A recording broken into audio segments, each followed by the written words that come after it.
गाते रहेंगे सब।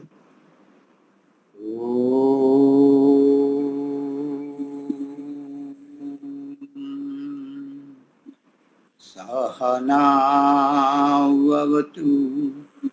सहनौ भुनक्तु सह वीर्यं करवावहै तेजस्विनावधीतमस्तु मा विद्विषावहै।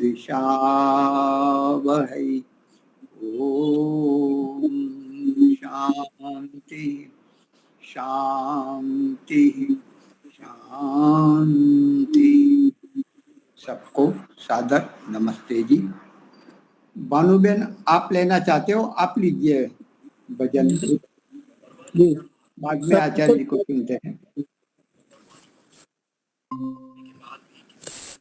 मान सोचो जग के सुख का विस्तार रहेगा कितने दिन।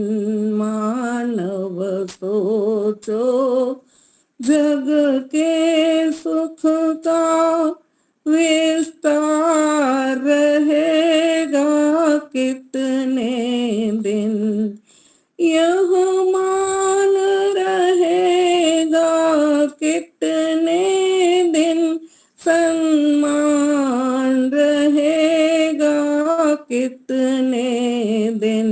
मानव सोचो जग के सुख का विस्तार रहेगा कितने दिन।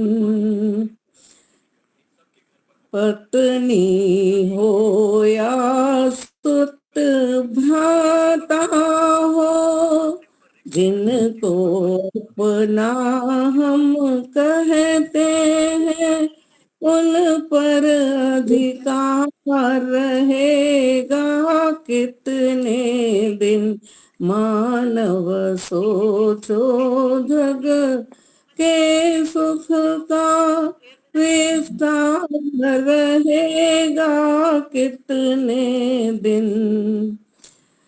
कोई आता है कोई जाता है, थोड़े दिन का ये नाता है। जिसका भी आश्रय हम लेते हैं, वह आधार रहेगा कितने दिन। मानव सोचो जग के सुख का विस्तार रहेगा कितने दिन। जग में जो सच्चे ज्ञानी है, परमात्मा तत्व के ध्यानी है, उनसे पूछो मन का माना संसार रहेगा कितने दिन। मानव सोचो जग के सुख का विस्तार रहेगा कितने दिन। तुम प्रेम करो अविनाशी से, मिल जाओ स्वर्गवासी से। यह पथिक यहाँ में मिलेगा, क्या पाप रहेगा कितने दिन। मानव सोचो जग के सुख का विस्तार रहेगा कितने दिन। समय देने के लिए धन्यवाद मुझे। हाँ जी, बहुत सुंदर। आचार्य जी, आप जरा प्रारंभ करें अपना भजन। चलिए, एक सुंदर सा भजन। पहले सभी को सादर नमस्ते जी। हमारे महेंद्र गांधी जी और अपनी मैं बहन जी का नाम भी भूल गया। तो दीपाली बहन जी, धन्यवाद। तो एक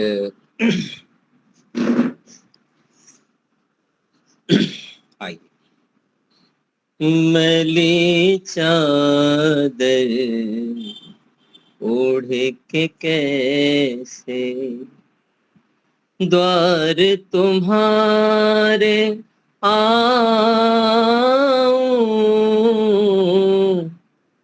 मैली चादर ओढ़ के कैसे द्वार तुम्हारे आऊं,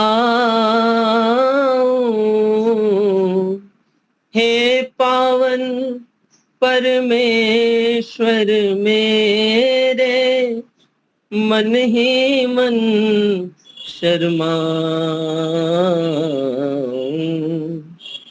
मैली चादर ओढ़ के कैसे द्वार तुम्हारे आऊं, हे पावन परमेश्वर मेरे, मन ही मन शर्माऊं, मैली चादर ओढ़ के कैसे तूने मुझको जग में भेजा, निर्मल दे कर काया, तूने मुझको जग में भेजा, निर्मल दे कर काया, आकर के संसार में मैंने इसमें दाग लगाया, जन्म जन्म की मैली चादर कैसे दाग छुड़ाऊं, मैली चादर ओढ़ के कैसे द्वार तुम्हारे आऊं, मैली चादर ओढ़ के कैसे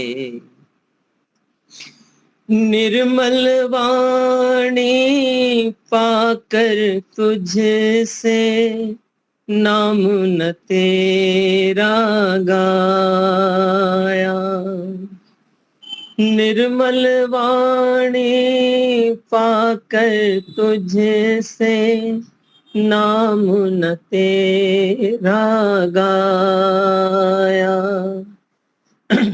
नैन मूंद कर हे परमेश्वर, कभी न तुझको ध्याया, मणवाणी की तारे टूटी, अब क्या गीत सुनाऊं,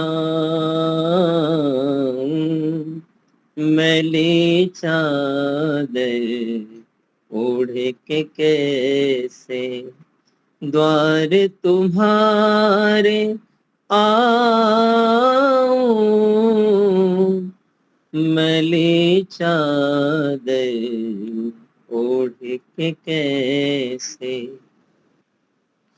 इन पैरों से चल कर तेरे सत्संग कभी ना आया, जहाँ जहाँ हो चर्चा तेरी कभी न शीस झुकाया, हे हरिहर मैं हार के आया, अब क्या हार चढ़ाऊं, मैली चादर ओढ़ के कैसे द्वार तुम्हारे आऊं, हे पावन परमेश्वर मेरे, मन ही मन शर्माऊं, मैली चादर ओढ़ के कैसे, मैली चादर ओढ़ के कैसे, मैली चादर ओढ़ के कैसे। सबका बहुत बहुत धन्यवाद। सादर भ्राता उत्तम जी, बहुत ही सुंदर भजन प्रस्तुति, बहुत धन्यवाद। बहुत बढ़िया, बहुत बढ़िया। अभी वक्ता नहीं आए हैं, मैंने पुनः मैं याद दिलवाता हूँ, मतलब आ रहा हूँ ऐसा बोला था, शायद ओपन नहीं हो रहा, क्या है देखता हूँ। तब तक एक भजन कोई ले सकते हैं।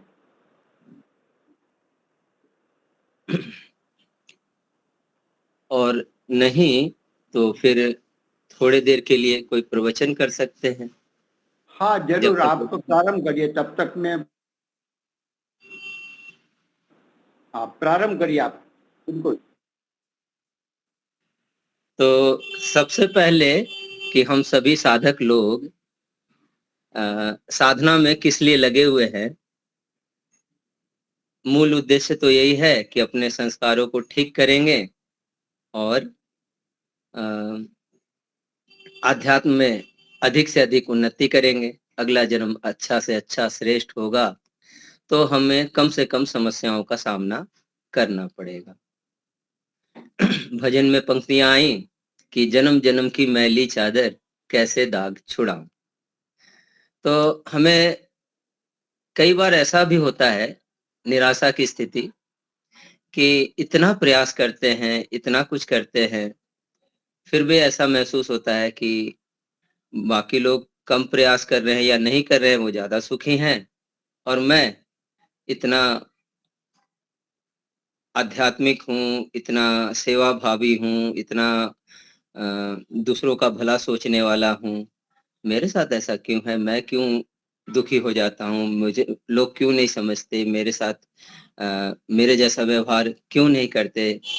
तो बात यही है कि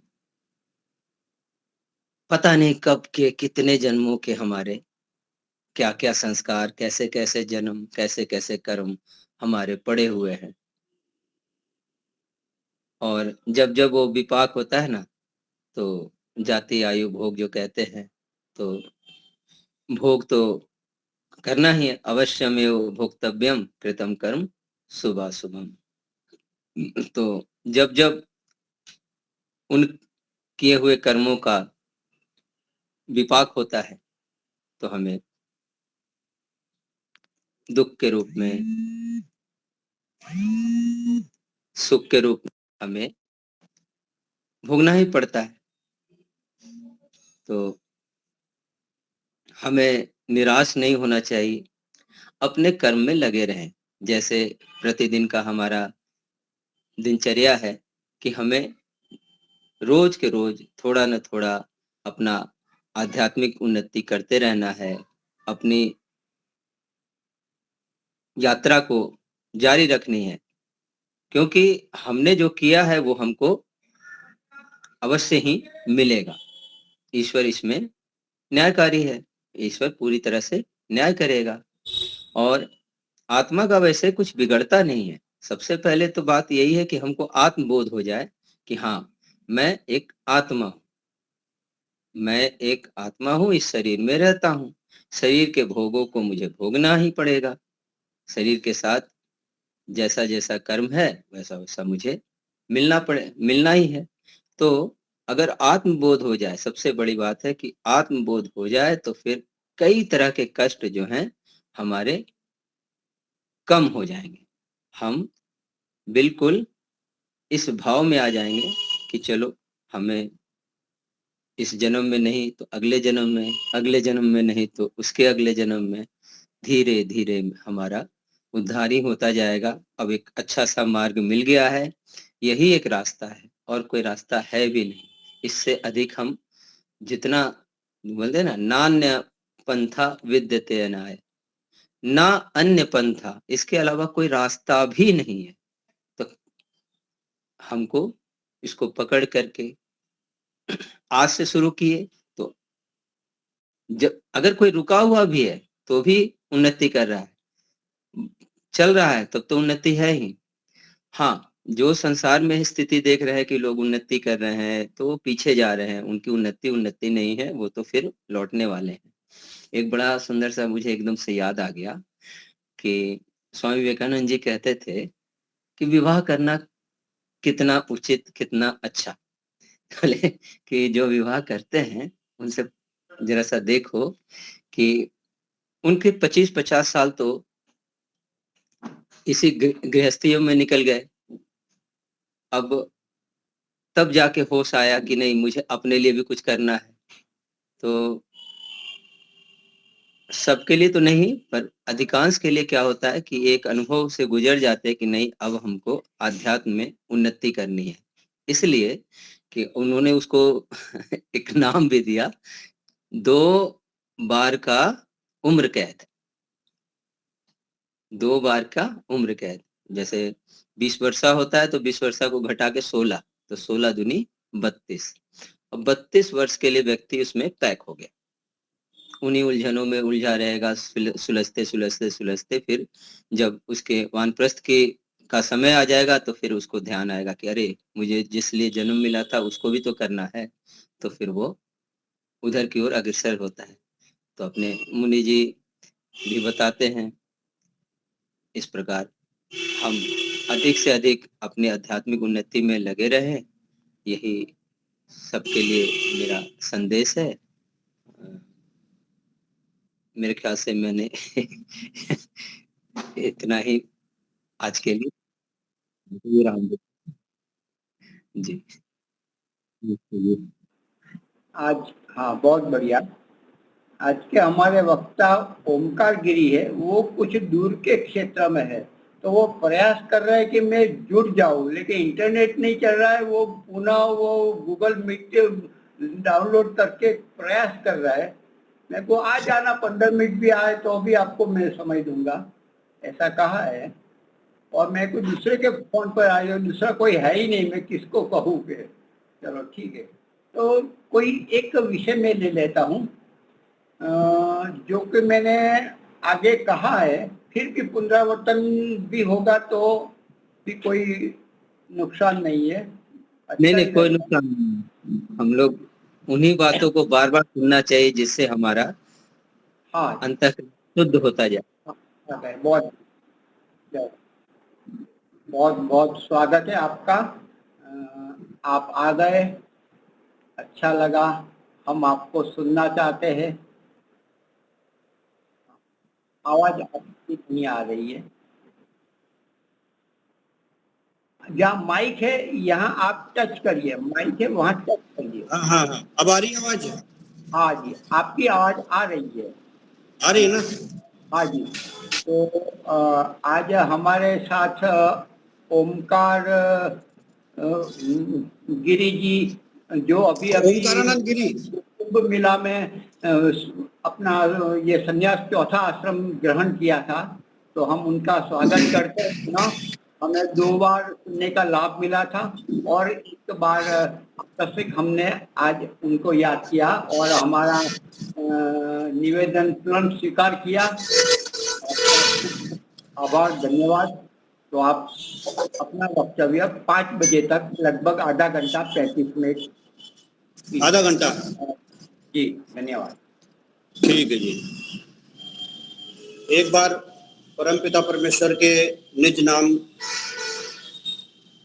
ओम का उच्चारण करेंगे सभी लोग। ओम।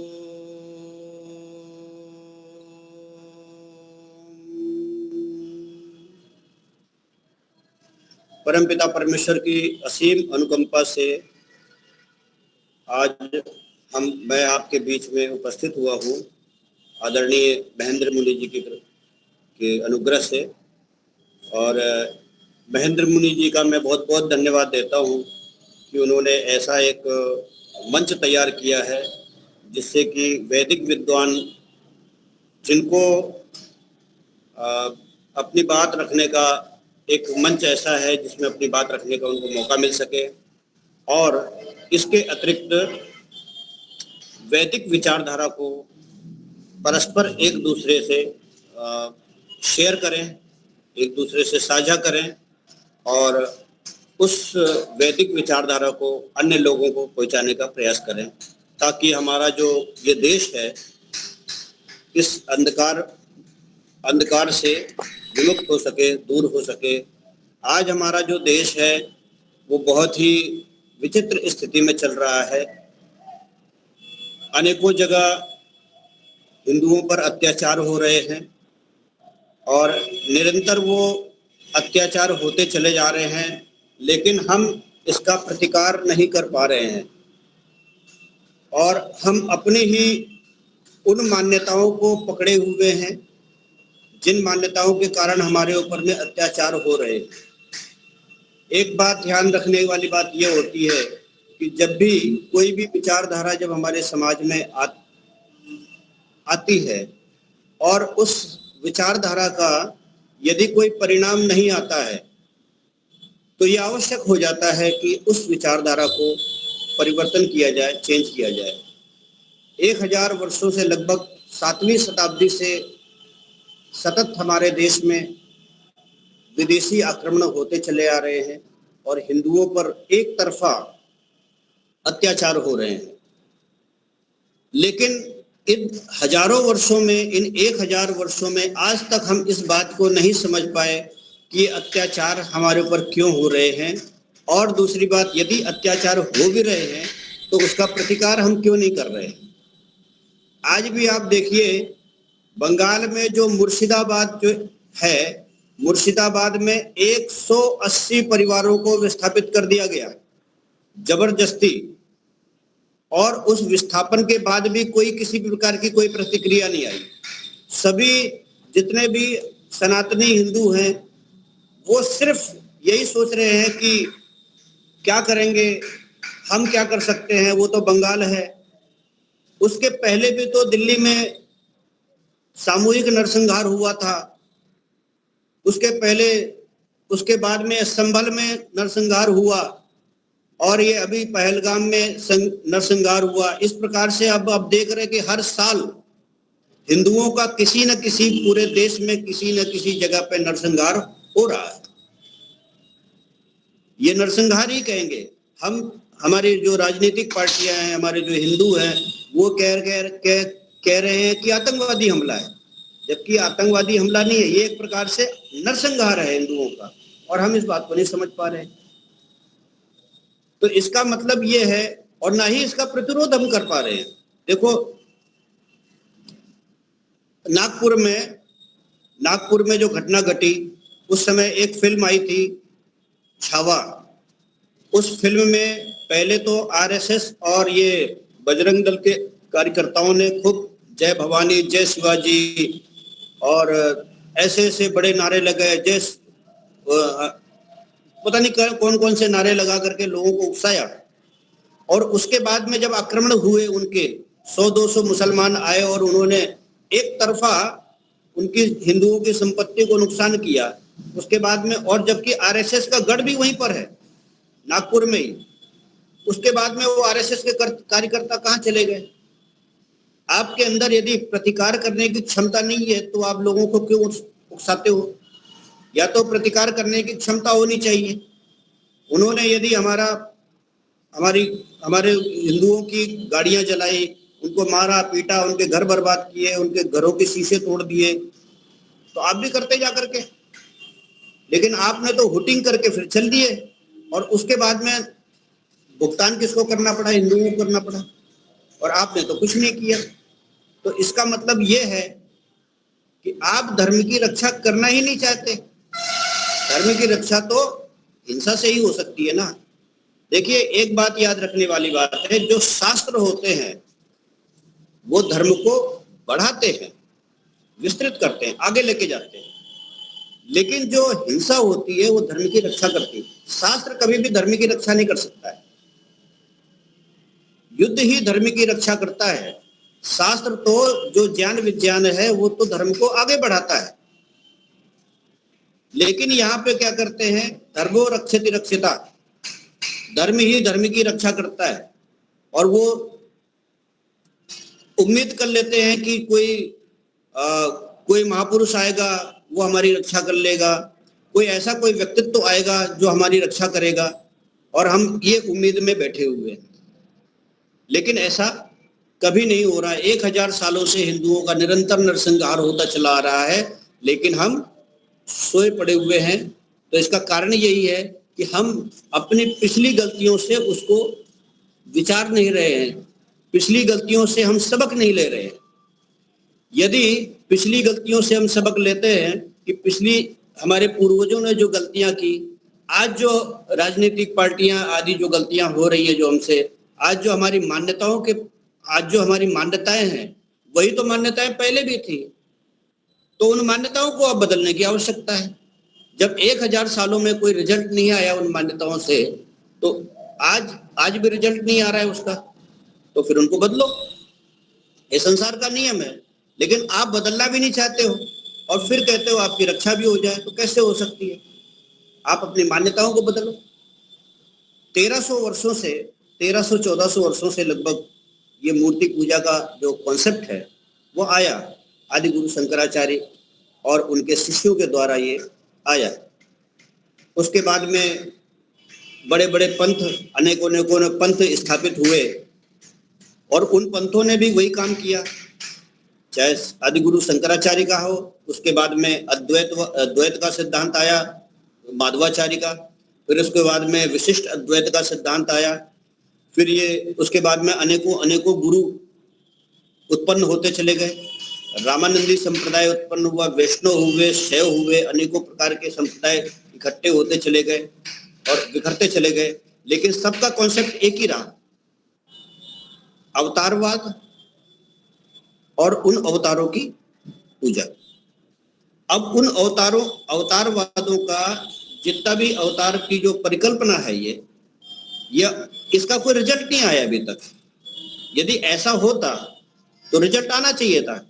यदि अवतार अगर होता तो इतने जो नरसंहार हुए, मोहम्मद गजनवी, मोहम्मद बिन कासिम और मोहम्मद गौरी, फिर औरंगजेब, हुमायूं, बाबर इत्यादि अनेकों प्रकार के लोग आए जिन्होंने सामूहिक हिंदुओं का नरसंहार किया। लेकिन ये अवतारवाद की जो ये परिकल्पना है ये हमने नहीं छोड़ी और आज भी उसी आधार पर ये नरसंहार हो रहे हैं हमारे हिंदुओं के। जब ये नरसंहार हो रहे हैं तो इन नरसंहारों के कारण से फिर हमको वो पद्धति छोड़नी चाहिए कि भाई जब उस कॉन्सेप्ट से जब हमारा भला नहीं हो रहा है तो अब उस चीज को छोड़ो। लेकिन आज भी हमारे जो धर्म गुरु हैं, जो बड़े बड़े महामंडलेश्वर हैं, आज भी उसी चीज को लेकर बैठे हुए हैं कि नहीं भगवान आएंगे और हमारी रक्षा करेंगे, लेकिन नहीं हो रहा है। तो आवश्यक होता है कि अब उसको चेंज किया जाए, उस कॉन्सेप्ट को बदला जाए, लेकिन नहीं बदल रहे। तो इस प्रकार से हमारे जो ये संस्कृति है धीरे धीरे छिन्न भिन्न होती चली जा रही है, समाज आपस में बढ़ता चला जा रहा है, विचारधाराएं बदल रही हैं। लेकिन एक बहुत अच्छी बात मैंने देखा है, मैं कुंभ मेला से और अब तक लगभग भ्रमण कर रहा हूँ। भ्रमण करने में मैंने देखा है कि लोग आर्य समाज से बहुत तेजी से आज की तारीख में जुड़ रहे हैं, क्योंकि आर्य समाज तार्किक विचारधारा को रखता है, तर्क और प्रमाणों से बात करता है। अब जनता में जो लोग हैं, स्त्रियां हैं, पुरुष हैं, बच्चे, सब पढ़ लिख रहे हैं, उनको तर्क और प्रमाणों से युक्त जो बातें होती है वो उनको जच जाती है, वो उनको पसंद कर रहे हैं धीरे धीरे से। जब उनको पसंद कर रहे हैं तो धीरे धीरे सुन रहे हैं। मैं गांव में जाता हूँ, मैं शहरों में मैं जाता हूँ लोगों के यहाँ पे, तो मैं जब ऐसी बातें रखता हूँ तो वो लोग धीरे से बहुत ध्यान से सुनते हैं और उस पर अमल करते हैं। प्रश्न भी पूछते हैं कि ऐसा कैसे हो सकता है, क्या भगवान का ये स्वरूप हो सकता है क्या ऐसा? तो फिर मैं उनको बताता हूँ कि नहीं, ये जो अभी चल रहा है, वर्तमान में जो चल रहा है वो गलत है। वो हमारे महापुरुष थे, कोई भगवान नहीं थे, वो केवल एक व्यक्ति थे, कोई राजा थे, और ये सब राजा रानियों की कहानियां ही है, ये आज जो है ना वो हमको एक प्रकार से हम उनको मानने लग गए हैं, बाकी ऐसा था नहीं कुछ भी। जैसे कि अब देखिए, आज से 5000 वर्ष पूर्व भगवान श्री कृष्ण का जन्म हुआ और वो द्वापर था, द्वापर में जन्म हुआ उनका, और द्वापर के बाद में त्रेता युग में भगवान राम का जन्म हुआ। तो द्वापर और त्रेता में लगभग 8,64,000 वर्ष का अंतर आ रहा है। तो इसका मतलब राम का जो जन्म हुआ त्रेता युग में हुआ, और ऐसे ही सतयुग में, त्रेता के बाद सतयुग आ गया, तो सतयुग में ये नरसिंह अवतार हुआ, मतलब पुराणों के हिसाब से अगर देखें तो। लेकिन अब इतना लंबा जो काल था, इतने लंबे काल में वहां उस समय जो टेक्नोलॉजी थी वो आज वो टेक्नोलॉजी नहीं है। आज वो टेक्नोलॉजी नहीं है हमारे पास में, वो सारी चीजें विलुप्त हो चुकी है। वो जिस तरीके से वो लोग युद्ध करते थे, जिस तरीके से वो लोग रहते थे, उनका खान पीन कैसा था, अब बीच की ऐसी स्थितियां आई कि वो चीजें लुप्त हो गई। और लुप्त होने के बाद में क्या हो गया कि वही अब हमको लगा कि वो लोग इतने बड़े बड़े दिव्यास्त्र उनके पास थे, ऐसी ऐसी चीजें थी, तो वो अब चीज वो आज हमारे पास नहीं है, तो हमको वो क्या करते हैं, एक चमत्कार सा लगता है। तो अब वही चीज जो है ना, हमको वही जो पात्र थे, पहले के जो पात्र थे राम आदि, वो हमें अब भगवान की तरह उनको लगते हैं, क्योंकि उनके पास में जो शक्तियां थी आज वो नहीं है। और वो शक्तियां नहीं होने के कारण से हमको ऐसा लगता है कि ये बहुत ज्यादा उनके पास शक्ति थी तो वो भगवान थे। ऐसा नहीं था, भगवान नहीं थे वो लोग। ऐसे ही नरसिंह अवतार की आप बात करें तो नरसिंह अवतार में भी क्या था कि जो हिरण्यकश्यपु था, उसका जो लड़का था, पुत्र था, जो प्रहलाद था, वो भगवान विष्णु को, मतलब विष्णु को चाहता था, विष्णु को पसंद करता था। उसका कारण यही था कि जो विष्णु जी थे वो रहते थे, देखो हिरण्यकश्यपु रहता था इधर आर्यावर्त में, ठीक है, विष्णु जी रहते थे उधर ईरान की खाड़ी में।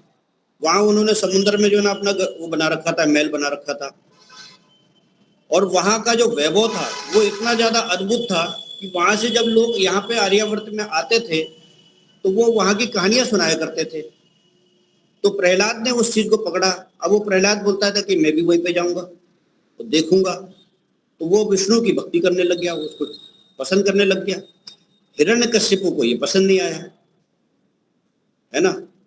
तो ये अब वो जो उनके पास जो टेक्नोलॉजी थी उस समय, विष्णु के पास जो टेक्नोलॉजी थी वो आज नहीं है। वो नहीं होने की वजह से हमको लगता है कि यार वो तो बहुत बड़े भगवान थे, जबकि वो तो राजा रानी की कहानियां थी। और फिर पुराणों ने उसको जो है ना और ज्यादा आगे बढ़ा दिया, तो वो ज्यादा ऐसा लगने लग गया कि ये क्या से क्या हो गया। तो इस प्रकार से अगर हम देखें, इतिहास पर अगर हम नजर डालें तो उनको हमने अवतार मान लिया, जबकि अवतार वाली ऐसी कोई परिकल्पना थी नहीं। वो तो केवल एक तरीके से राम वो विष्णु के वंशज थे, और वंशज होने के कारण से जो है ना उनके साथ में उनका नाम जोड़ दिया जाता है, पुराने वंशज थे। क्योंकि ये जो क्या कहते हैं इनका, मारीच जो थे ना, मारीच के जो पुत्र हुए कश्यप की 2 पत्नियां हुई, दिति और अदिति। तो दिति से तो राक्षस हुए और अदिति से देवता हुए। देवताओं में ये उनके जो 12 पुत्र हुए, तो सूर्य जिसको हम विवस्वान कहते हैं, वरुण, और क्या बोलते हैं ये विष्णु और यम आदि, ये जो 12 पुत्र हुए, तो विष्णु भी उसमें से आ गया। इंद्र भी हुआ, इंद्र भी उसी का पुत्र था। तो ये सारे लोग ही थे, लेकिन हम इनको देवता मानते हैं, है ना। तो देवता की तरह रहें तो ठीक है, लेकिन हम उनको ईश्वर मान लेते हैं, ये गलती हो रही है। तो इन सब चीजों को, अब ये सारी चीजें इतिहास में है, अब इन सब चीजों को यदि हम टेक्निकली समझे तो बात समझ में आ जाती है। और भगवान लीला कर रहे हैं तो यहाँ पे बात बिगड़ जाती है, क्योंकि इस लीला के चक्कर में ही पूरे आर्यावर्त को ली लिया, लीला ने आर्यावर्त को ली लिया। अब लीला वाला ये जो कॉन्सेप्ट है, ये अभी जनता को हजम नहीं हो रहा है। मैं बहुत जगह जाता हूँ तो मैं सब इस तरीके से बातें होती हैं तो कहते हैं कि ये हमको समझ में आता नहीं। लीला लीला बोल तो देते हैं, कथाकार वगैरह ये सब लीला लीला बोल तो देते हैं, लेकिन हमको ये समझ में नहीं आ रहा ये है क्या वाकई में। तो फिर जब ऐसे टेक्निकली जब हम उनको समझाते हैं तो उनको समझ में आता है कि वास्तव में ये अवतार वगैरह कुछ नहीं था, ये हमारे जो पूर्वज थे वही बाद में अब इतना कालखंड लंबा हो गया, उस समय उनकी जो टेक्नोलॉजी थी वो टेक्नोलॉजी अब रही नहीं। अब हमको ऐसा लगता है कि वो उनके पास में बहुत शक्तियां थी, वो चमत्कारी थे, ये वो ऐसा था वो वैसा था। तो अब ऐसा लगता है कि ये शक्तियां जब हमारे पास में नहीं है, ये टेक्नोलॉजी जब हमारे पास में नहीं है, तो सीधी सी बात है वो भगवान हो गए, वो ईश्वर हो गए, वो ब्रह्म हो गए। तो इस तरीके से ऐसा जब हम मान लेते हैं तो फिर वो लीला का रूप धारण कर लेते हैं कि भाई हमको कुछ करना नहीं, समझना नहीं है, ये तो भगवान की लीला है। भगवान ने लीला रची और लीला रचने के बाद में उन्होंने कंस को मारा, उन्होंने रावण को मारा, ये सब उनकी लीला थी। और ऐसा करके हम कुछ नहीं करते। आज हिंदुओं की मानसिकता यही है कि हमको कुछ करना ही नहीं है। जितने भी देखो, जितने भी ये सब मुसलमानों के द्वारा जो भी जो है ना हिंदुओं के ऊपर जो आक्रमण हो रहे हैं, जो भी हो रहा है, जो भी कुछ इतना जो अत्याचार हो रहा है, उसका हम मौन समर्थन कर रहे हैं। क्यों मौन समर्थन कर रहे हैं हम?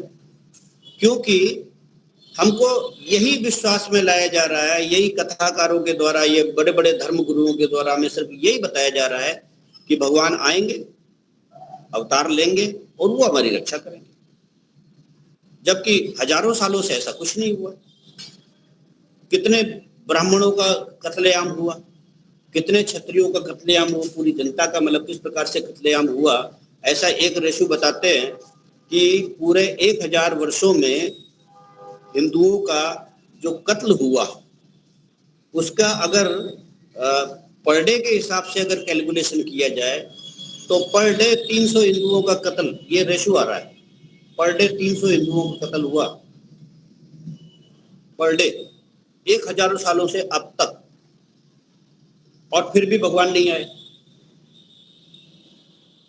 और अब तो फिर भी कम हो गया है, लेकिन अभी भी। अच्छा, दूसरी बात, हम कहते हैं कि मुसलमान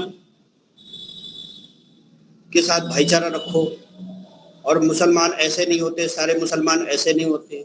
मैं आज एक किताब पढ़ रहा था, उस किताब में स्पष्ट रूप से, कुरान की किताब थी, स्पष्ट रूप से उसमें लिखा गया है कि प्रत्येक मुसलमान को हर साल में एक बार जिहाद करना चाहिए। और लिखा हुआ है उसमें, कुरान में लिखा हुआ है, प्रत्येक मुसलमानों को जरूरी है कि हर साल, यानी साल में एक बार उसको जिहाद करना चाहिए। जिहाद का मतलब ये होता है कि भाई जो मुसलमान नहीं है, जो काफिर है, उसको आप किसी भी एन केन प्रकार किसी प्रकार से आप उसको परेशान करो, या फिर उसको मार दो, या फिर उसकी धन संपत्ति का नुकसान कर दो, तो वो तो अपनी कुरान के हिसाब से चल रहे हैं। आप अपने धर्म के हिसाब से कब चल रहे हैं? और दूसरी बात, वहां पे उन कुरान में एक बात और भी लिखी हुई है कि जो मुसलमान सामान्य जीवन व्यतीत करते हैं, अर्थात वो जिहाद में भाग नहीं लेते हैं, सामान्य जीवन वो लोग व्यतीत करते हैं, उनको जन्नत नहीं मिलेगी और कयामत तक उनको जन्नत नहीं मिलेगी। कयामत तक उनको इंतजार करना पड़ेगा, और कयामत के दिन में अल्लाह के सामने उनको हाजिर होना पड़ेगा, और उनसे अल्लाह फिर उनके सवाल जवाब करेगा। अगर वो सवाल जवाब सही से नहीं हुए, उनके कर्मों को देखा जाएगा, तो फिर उसको दोजख की अग्नि में झोंक दिया जाएगा, और तब उसको नरक मिलेगा। यानी जो मुसलमान सामान्य जीवन जी रहे हैं, यानी वो कुछ कर नहीं रहे, अपना पैसा कमा रहे, बच्चे पाल रहे, कुछ कर नहीं रहे हैं, जिहाद की तरफ उनका ध्यान नहीं है, तो अब ये प्रत्येक मुसलमान का कर्तव्य बन जाता है। यदि जन्नत चाहिए तो सीधी सी बात है, साल में एक बार आपको जिहाद करना ही होगा। और इसीलिए हमारे देश में अनेकों प्रकार की जो घटनाएं घट रही हैं, ये उसी का परिणाम है। उनकी गलती नहीं है, वो अपने कुरान के हिसाब से ठीक चल रहे हैं, क्योंकि उनकी किताब में लिखा हुआ है स्पष्ट रूप से कि आपको साल में एक बार जिहाद करना होगा। यानी कि जो काफिर है उनके खिलाफ आपको खड़ा होना पड़ेगा, उनकी यात्राएं निकलती है, उन्हें पत्थर फेंकना होगा, उनको मारने का प्रयास करना पड़ेगा, जहाँ पे घात लगा करके, जहाँ पे छुप करके, और जहाँ पे वो जा रहे हो कहीं पे, तो घात लगा करके कोने में कहीं बैठ करके छुप करके उन पे हमला करना होगा। ये साल में प्रत्येक मुसलमान को करना अनिवार्य है वहां पे। तो ये सारी चीजें उनकी किताबों में लिखी हुई है, और हम फिर भी हम कहते हैं तो आतंकवादी हमला है ये। हम इस्लाम का सीधे सीधे नाम तक नहीं लेते। हमारे जो जितने भी नेता हैं वो कहाँ इस्लाम का नाम लेते हैं, वो तो ये बोलते हैं कि कुछ विशेष धर्म के लोगों ने ऐसा काम किया। विशेष धर्म का मतलब क्या होता है? सीधे सीधे इस्लाम का नाम आप क्यों नहीं लेते हो? सीधा सीधा बोलो ना कि इस्लामिक लोगों ने हिंदुओं पर हमला किया, और ये कहते नहीं है। या तो आतंकवादी कहते हैं कि आतंकवादियों ने हमला किया, या फिर बोलते हैं कुछ विशेष धर्म के लोगों ने ये काम किया। देखो जितने भी ये नेता हैं या जितने भी पत्रकार हैं, कभी कोई नाम नहीं लेता, और जबकि कुरान स्पष्ट रूप से कहती है कि भाई आप जिहाद करो। मुसलमान जब तक जिहाद नहीं करेगा उसको जन्नत नहीं मिलेगी। ये सबसे बड़ी समस्या है। उनको जन्नत जाना है, और जन्नत जाने के लिए ये नियम है कि भाई जब तक आप किसी ना किसी काफिर को मारोगे नहीं, या किसी हिंदू को आप परेशान नहीं करोगे, उनकी संपत्तियों को हड़पोगे नहीं, उनकी संपत्तियों का नुकसान नहीं करोगे, तब तक आप जन्नत जाओगे नहीं। आप जन्नत के दरवाजे आपके लिए बंद रहेंगे, और जन्नत जाना आवश्यक है। जैसे हिंदुओं में मोक्ष के लिए सारा आदमी प्रयास करता है, वही से वो उनका मोक्ष है। हम भी तो मोक्ष के लिए प्रयास करते हैं ना। मोक्ष के लिए तो मुसलमान कपड़े पहने, हमारा एक अलग है। हर आदमी देखो, कोई भी धर्म हो, धर्म जो है ना, धर्म की अंतिम जो परिणति है, हर धर्म अंतिम रूप में एक ही बात कह रहा है कि मनुष्य जीवन जो हमें मिला है वो किसके लिए मिला है? ईश्वर को जानने के लिए मिला है। परमात्मा को जान करके और उसकी अनुभूति करना, और संसार को छोड़ करके मोक्ष को प्राप्त करना। सभी धर्मों का लगभग यही कॉन्सेप्ट है। सभी धर्म एक ही बात को कह रहे हैं। वो ये बात अलग है कि उनका कहने का तरीका अलग अलग है। इस्लाम भी कहता है वही बात, लेकिन इस्लाम का जो कहने का तरीका है वो अलग है। लेकिन लास्ट में आस्तिकता तो है उनके अंदर में। बात तो आस्तिकता की है ना, कि लास्ट में तो वो ईश्वर की तरफ भी तो जाना चाहते हैं। ऐसे ही हिंदू है, अपना वैदिक धर्म भी यही कहता है कि लास्ट में क्या है, सारा काम हो जाए अपना सारी जिम्मेदारियों से करते हुए, और लास्ट में ईश्वर की तरफ अपने कदम बढ़ाने चाहिए। ईसाई भी वही कहते हैं, बुद्धिस्ट भी वही कहते हैं, और जैन भी होते हैं। जैनियों का ये है कि वो ये कहते हैं कि जो व्यक्ति होता है वो ये तप त्याग तपस्या आदि करके वो स्वयं ही ईश्वर बन जाता है, और स्वयं ही मुक्त हो जाता है। लेकिन लास्ट में कहने का जो तात्पर्य है, अंतिम जो तात्पर्य निकलता है वो यही है कि सब हर आदमी ईश्वर की तरफ जाना चाहता है, और ये मनुष्य जीवन का कर्तव्य है। उनका अपना कॉन्सेप्ट है, हमारा अपना कॉन्सेप्ट है। लेकिन उनके कॉन्सेप्ट में और हमारे कॉन्सेप्ट में अंतर है। वेद का आदेश यह है कि भाई जो दुश्मन है, जो हमें नहीं चाहता है, आप भी उसे मत चाहो। आप गाय की पूजा करते हो, आप गाय को मां मानते हो, वो गाय को काट के खा जाते हो। कैसे भाईचारा होगा और कैसे वो अपने होंगे? वेद तो ये आदेश देता नहीं। वेद तो सीधा कहता है कि दुश्मन को दुश्मन के तरीके से देखो। लेकिन आज भी हम नहीं कर पा रहे। इतने हमले हो रहे हैं हमारे भारतीय संस्कृति के मानने वालों पर, और फिर भी हम नहीं सुधरने का नाम ले रहे। आर्य समाज की तरफ लोगों को ज्यादा से ज्यादा जोड़ना इसलिए जरूरी है कि जोड़ना चाहिए, क्योंकि आर्य समाज के पास में वो विद्या है, वो तर्क है, वो प्रमाण है कि इस आर्य समाज में यदि व्यक्ति जुड़ जाता है। मैंने महसूस किया इस चीज को, क्योंकि मैं पौराणिकों के बीच में रहता हूँ। मैंने देखा है कि आर्य समाज के प्रति लोग जो है ना घृणा की दृष्टि से देखते हैं, लेकिन जो एक बात समझ जाता है कि आर्य समाज में जो विद्या है वो और कहीं नहीं है, तो फिर वो कहीं और नहीं जाता, आर्य समाज में आ जाता है। लेकिन वो जानबूझ करके ये घृणा फैलाई जा रही है आर्य समाज के प्रति। तो इस प्रकार से हम देखते हैं कि हमारा जो ये आज समाज में ये जो चल रहा है, इसको परिवर्तन करने की आवश्यकता है। जब तक वो परिवर्तन नहीं होगा, व्यापक रूप से परिवर्तन नहीं होगा, तब तक हिंदू इसी तरीके से पिटता रहेगा। और परिवर्तन कैसे होगा? भाई इतने सालों तक आपने मूर्ति पूजा करी, अब बदलो, अब मूर्ति पूजा छोड़ दो।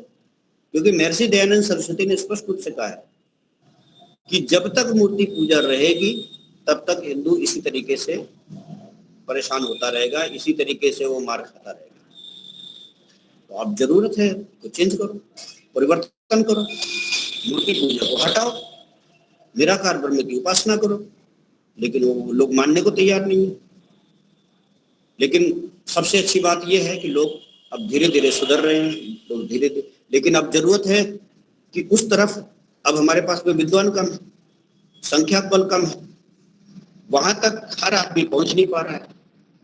आज जरूरत है कि विद्वानों को, आर्य समाज के जो विद्वानों को, देखिए डेली डिबेट चलती है, डिबेट में एक भी आर्य समाजी आपको नहीं दिखता है। और ये डिबेट आदि के माध्यम से ही जो है ना लोगों को बताया जा सकता है कि आर्य समाज क्या है। हम गांव में गांव कब तक जाते रहेंगे, कब तक 2-2, 4-4 लोगों को हम जोड़ते रहेंगे? इससे काम बनने वाला नहीं है। जब तक व्यापक रूप से इसका काम नहीं होगा तब तक काम नहीं बनने वाला। जरूरी है कि आर्य समाजियों को एक तो प्रशासन में जाना चाहिए, यदि हिंदुओं को बचाना है तो, क्योंकि ये मूर्ति पूजा का जो कॉन्सेप्ट है ये फेल हो चुका है। लगभग 1300-1400 वर्षों से ये चल रहा है, ये लगभग फेल हो गया। क्योंकि जब से मूर्ति पूजा चली है तब से पिट रहे हैं हिंदू, सनातन धर्मी पिट रहे हैं ना, तब से मार खा रहे हैं, मर रहे हैं। अब जरूरी है, तो अब इसके लिए जरूरी है कि क्या है कि घर घर में जाकर के तो हम नहीं बदल सकते ना। तो जब तक हमारे विद्वान डिबेट में नहीं जाकर के बैठेंगे, डिबेट में कौन बैठ रहा है बताओ? डिबेट में वही बैठ रहे हैं, डेली डिबेट चलती है, किसी न किसी चैनल में किसी न किसी विषय पर डिबेट चलती रहती है। लेकिन एक भी आर्य समाजी हमको नहीं दिखाई पड़ता है वहां पे। सब या तो देखो देवगी नंदन ठाकुर है ना, और ये बड़े बड़े लोग जो दूसरे जो पौराणिक जो साधु सन्यासी है, कैलासानंद गिरी है ना, क्या बोलते रविंद्रपुरी आदि, जो बड़े बड़े जो क्या बोलते हैं पौराणिक जगत के जो बड़े बड़े विद्वान हैं, वो डेली डिबेट में बैठ रहे हैं। आर्य समाज का व्यक्ति वहां, आर्य समाज में इतने बड़े बड़े विद्वान है लेकिन डिबेट में कोई नहीं जा रहा है। क्यों नहीं जा रहा है? जबकि पता है कि डिबेट में बहुत सारी जनता सुनती है, लगभग सभी लोग जो है ना डिबेट को सुनते हैं, किसी न किसी रूप में लोग सुनते ही रहते हैं। उसकी क्लिप्स आती है, वो सब डिबेट की क्लिप्स आती है, लोग सुनते हैं उसको। लेकिन आर्य समाज का एक भी व्यक्ति वहां दिखाई नहीं पड़ता है, आर्य समाज का एक भी विद्वान वहां नहीं दिखाई पड़ता है।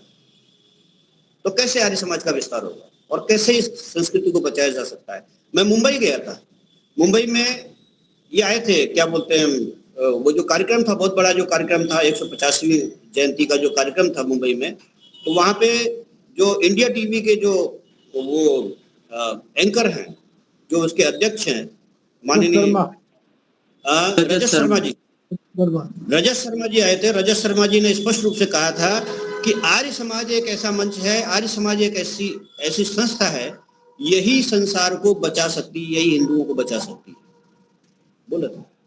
और कहा भी है कि आर्य समाज जब चलेगा, क्या बोलते हैं, कुछ ऐसा बताया था ना कि आर्य समाज जब चलता है, जब दौड़ता है तो समाज, हिंदू समाज चलता है, और जब आर्य समाज चलता है तो हिंदू समाज बैठ जाएगा, और जब आर्य समाज बैठ जाएगा तो हिंदू समाज सो जाएगा। मतलब इतनी बड़ी जिम्मेदारी है आर्य समाज के ऊपर में। आर्य समाज के ऊपर छोटी मोटी जिम्मेदारी नहीं है। आर्य समाज इस पूरे हिंदुत्व का, पूरे हिंदुओं का एक प्रकार से ध्रुव केंद्र है, एक केंद्र बिंदु है। और लेकिन फिर भी हमारे विद्वान वहां नहीं जा रहे जहां जाना चाहिए, डिबेट में नहीं जा रहे हैं। डिबेट में सुनना चाहिए उनको, डिबेट में अपनी बात रखनी चाहिए। अब देखिए ये वृंदावन में देखो एक महाराज हुए हैं अभी जो बहुत फेमस हो रहे हैं, क्या बोलते हैं उनका, प्रेमानंद महाराज जी। अब प्रेमानंद महाराज जी राधा नाम के कॉन्सेप्ट को आगे लेके आए, ठीक है, और हजारों लाखों अनुयायी उन्होंने बना लिए, और दिन भर वो राधा राधा राधा राधा करते हैं। आर्य समाज के विद्वान आर्य समाज में जाकर के तो कह देते हैं कि राधा नाम की कोई ऐसी कोई स्त्री नहीं थी, राधा नाम की ऐसा कुछ था ही नहीं, राधा तो उसकी सगी मामी लगती थी, और फिर राधा नाम ये गलत है। अभी यही बात आप जाके डिबेट में जाके कहो ना, दुनिया सुनेगी, दुनिया फिर प्रश्न करेगी और प्रेमानंद महाराज से कि भाई ये राधा नाम की औरत कहां से लाए आप। लेकिन नहीं जाते वहां पे, आर्य समाज के मंचों से जाके बोल बोल के अपना काम खत्म कर लेते हैं। लेकिन वहां जाना चाहिए जहां पे खड़े होकर के आपको ये बात कहनी चाहिए वहां ये बात नहीं कहते आप। कहनी कहाँ चाहिए थी? वहां वृंदावन में जाओ, 100-200 आर्य समाज के विद्वानों को और क्या बोलते हैं कार्यकर्ताओं को लेके जाओ, वहां जाकर के आंदोलन कर दो कि वहां धरने पे बैठ जाओ कि भाई ये राधा नाम की औरत कौन है, भाई बताओ कहाँ लिखा हुआ है। आज गीता में हो तो बताओ, महाभारत में हो तो बताओ, भागवत में हो तो बताओ, कहाँ लिखी है ये? और इसको आप जो ना झूठा प्रचार कर रहे हो, आपके ऊपर तो केस होना चाहिए। सरकार के ऊपर में ज्ञापन लेके देना है कि ये भाई पाखंड फैला रहा है, ये व्यक्ति पाखंड फैला रहा है, इसके लिए आर्य समाज क्यों नहीं जाता है?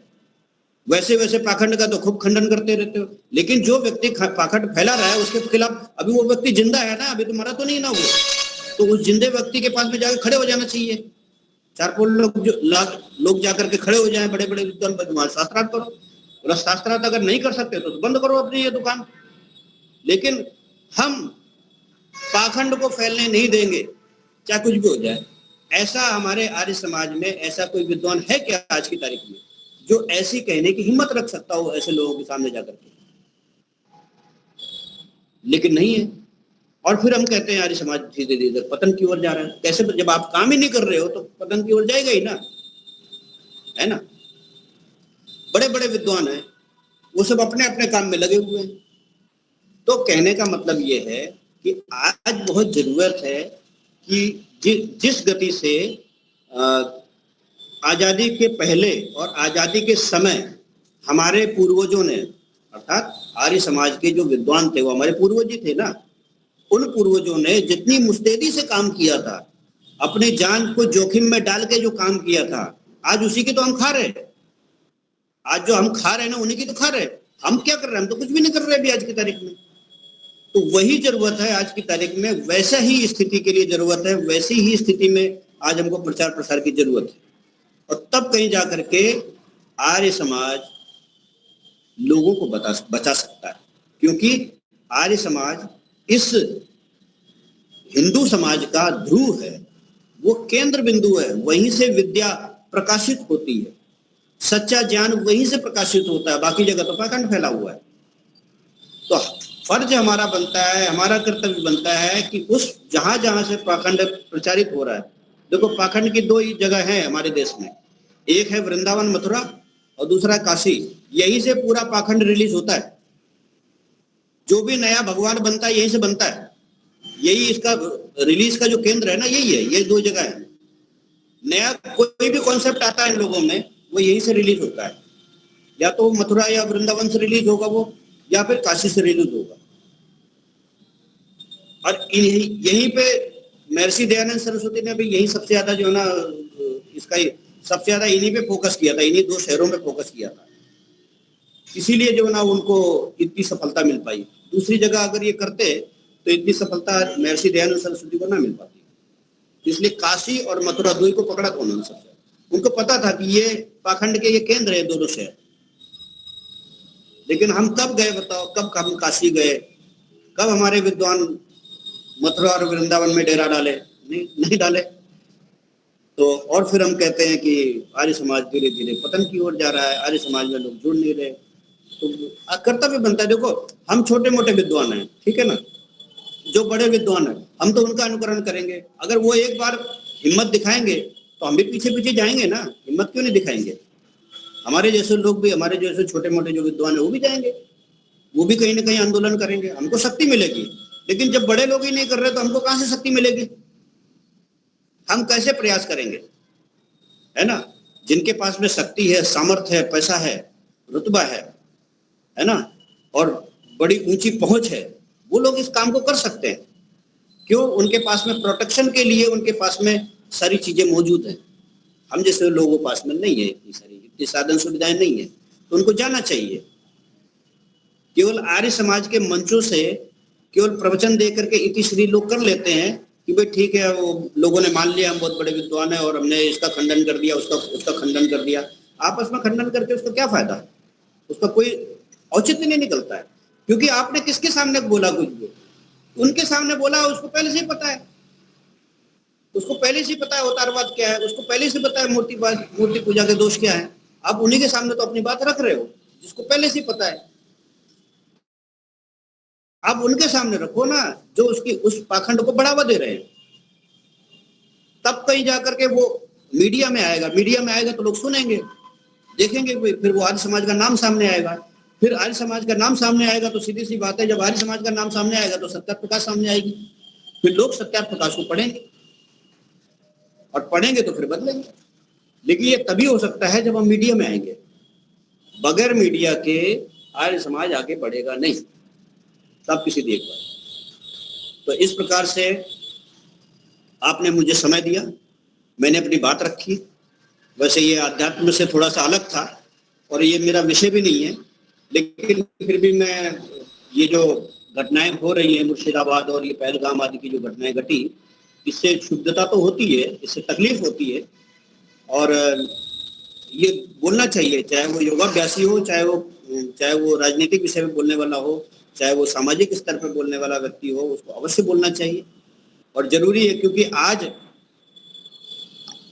हम योगाभ्यास तो तब कर पाएंगे जब हम बचेंगे, तभी तो कर पाएंगे। जब बचेंगे नहीं तो कहां से ईश्वर प्राप्त कर पाएंगे। और ईश्वर प्राप्त करने के लिए, ईश्वर की जानने के लिए जो हम प्रयास कर रहे हैं, उसके लिए तो प्लेटफॉर्म चाहिए ना, और प्लेटफॉर्म तो बनाना पड़ता है। प्लेटफॉर्म कहीं बना बनाया थोड़ी मिलेगा। आज हमारे पूर्वजों ने प्लेटफॉर्म बना के गए, हम उसी की खा रहे हैं। तो हमारा भी कर्तव्य है कि जो हमारे पूर्वजों ने जो ऐसा प्लेटफॉर्म बनाया है, उस प्लेटफॉर्म को हम फिर नए तरीके से बनाएं, ताकि आगे वाली पीढ़ियों के लिए एक बना बनाया प्लेटफॉर्म मिले, तो वो फिर उस तरीके को, उस चीज को और आगे बढ़ा सकें। इसी तरीके से होता है। तो इस प्रकार से ये बहुत आवश्यक है कि आज हम अपने उस पूर्वजों की बातों को याद रखें, अपने पीछे जो हमारे जो क्रांतिकारी हुए उनकी बातों को याद रखें, उनके क्रियाकलापों को याद रखें। जैसे उन्होंने मुस्तैदी से काम किया था, वैसे हम भी काम करें। हम भी आने वाली पीढ़ी के लिए एक प्लेटफॉर्म तैयार करके जाएं, ताकि वो उस प्लेटफॉर्म का उपयोग करके वो आगे की पीढ़ियों को के लिए वो मार्ग प्रशस्त कर सके। तो इस प्रकार से जब हमारी सोच होगी, इस प्रकार से जब हमारी विचारधारा होगी, तो एक दिन अवश्य ही ये पूरा भारत, ये जिसको हम हिंदुस्तान कहते हैं, जिसको हम इंडिया कहते हैं, ये एक दिन अवश्य ही आर्यावर्त में तब्दील होगा। लोग कहेंगे, गर्व से कहेंगे हम आर्य हैं और इस देश का नाम आर्यावर्त है, अवश्य ही कहेंगे। और एक दिन अवश्य ही वैदिक युग आएगा। लेकिन कब आएगा? जब हम इस प्रकार से कोशिश करेंगे तब। इसी के साथ मैं अपनी वाणी को विराम देता हूँ। इति ओम। बहुत ही सुंदर। वर्तमान समय जो घटित हो रही है, सभी चिंतित है, कुछ कर नहीं पा रहा है, ये भी सत्य है। तो आपने अपने विचार बहुत अच्छी तरह से प्रस्तुत किए, आपका खूब खूब धन्यवाद। आपको याद करते हैं कभी भी जैसे भी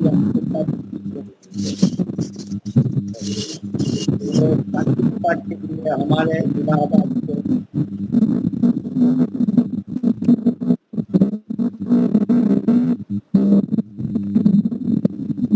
हाँ, सही बात है।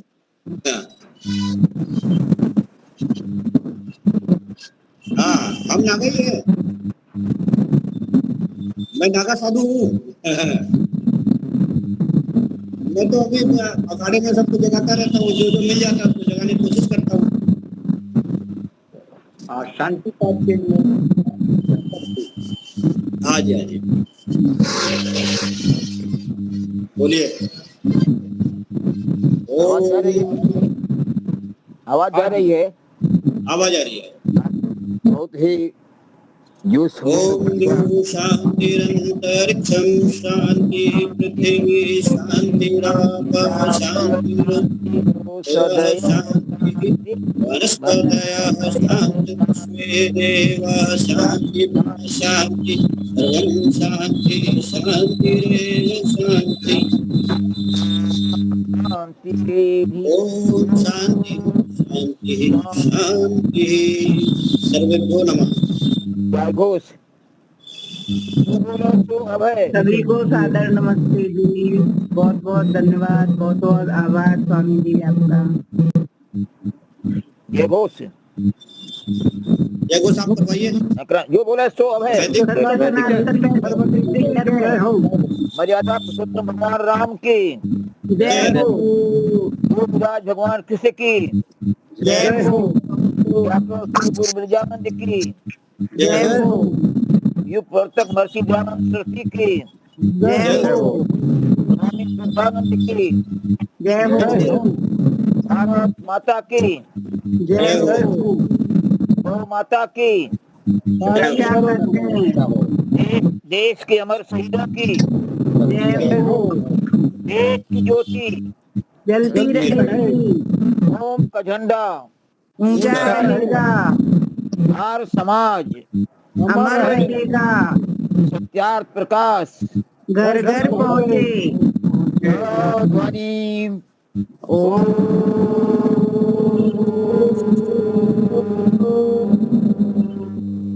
वैदिक अभिवादन सबको सादर सादर नमस्ते जी। नमः।